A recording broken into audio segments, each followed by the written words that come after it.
నగరపాలక సంస్థలో అనేక సంవత్సరాల తరబడి పనిచేస్తున్న కార్మికులు ప్రమాదశాత్తు మరణిస్తే వారికి ఆ కుటుంబాలలో తిరిగి ఉద్యోగాలు ఇవ్వాలనే స్పృహ ఈ నగరపాలక సంస్థకు లేదనేది ఈ సందర్భంగా సిఐటిగా మేము హెచ్చరించుకున్నాం. ప్రధానంగా ఈ మధ్యకాలంలో చూస్తే ఒక మేయర్ మీద ఇక్కడ సమస్యలు ఉన్నాయి, ఆయన తొలగిస్తే హడావుడిగా 3 నెలల కాలం ఉన్న సందర్భంలో కూడా నూతన మేయర్ని ఎన్నుకోవడానికి ఎంత రాష్ట్ర ప్రభుత్వం కానీ ఇక్కడున్న పాలకవర్గం కానీ ప్రాధాన్యత ఇస్తుందో సంస్థను నమ్ముకొని పనిచేస్తున్న వారికి పారిశుద్ధ్య కార్మికుల్లో కానీ ఇంజనీర్ సెక్షన్లో మరణించిన కార్మికులకు ఆ కుటుంబాలు వీధిన పాల్పడితే ఆ కుటుంబాలలో తిరిగి ఉద్యోగాలు ఇవ్వడం కోసం కూడా వీళ్ళు కృషి చేయలేదంటే వీళ్ళ పని ఏ విధంగా ఉండేదని కూడా ఆలోచించాల్సిన అవసరం ఉంది.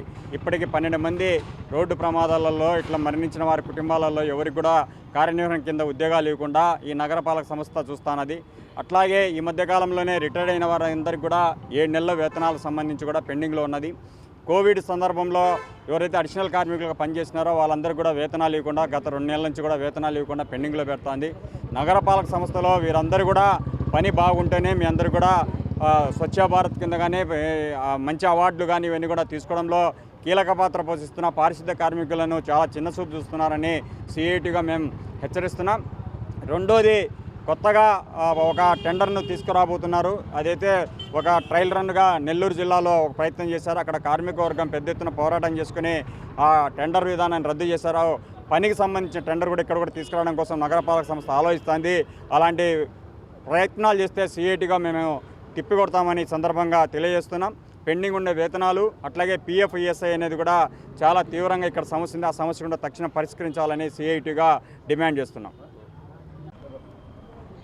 ఈరోజు దాదాపు 5 సంవత్సరాల నుంచి కార్పొరేషన్ అధికారులు కానీ కలెక్టర్ గారికి కానీ ఎమ్మెల్యేలకు కానీ అనేక రూపాలలో చనిపోయిన కార్మికుల ఉద్యోగాలు ఇవ్వండి అని అడిగితే ఇంతవరకు ఎవరు పట్టించుకొని పాపాన పోవడంలే.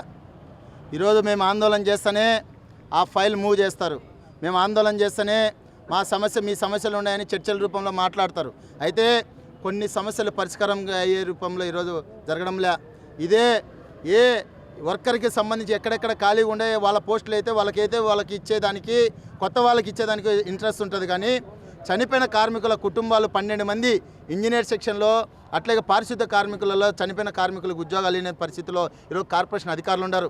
అట్లాగే పెండింగ్ ఉండే వేతనాలు మేమేం అడుగుతున్నాం, అయ్యా ఎక్కువ మంది మేము అందరం దళితులము, ఇక్కడ ఉండే పనిచేసే వాళ్ళం, మున్సిపల్ కార్మికులు అనేక మంది క్రిస్టియన్ పండుగ చేసుకునే వాళ్ళము, అట్లాగే సంక్రాంతి రాబోతుంది, పెండింగ్ అంటే ఆడో ఉంది, ఆన్లైన్లో ఉంది, పెండింగ్ ఉందని చెప్తాడు. మాకేం అవసరం? ఈరోజు పర్మనెంట్ ఎంప్లాయీస్ ఇదే ఆఫీస్ స్టాఫ్కి జీతాలు పడడం లేదా? ఇదే కమిషనర్ గారికి జీతాలు పడడం లేదా? ఇదే కలెక్టర్ గారికి జీతాలు పడడం లేదా? వాళ్ళు ఎవరు పట్టించుకోరు. ఏమన్నా మాట్లాడితే మీరు పని చేయలేదు. పని చేయకుంటే ఈరోజు స్వచ్ఛ సర్వేలో ఈరోజు కడప కార్పొరేషన్కి ఎట్లా వచ్చింది?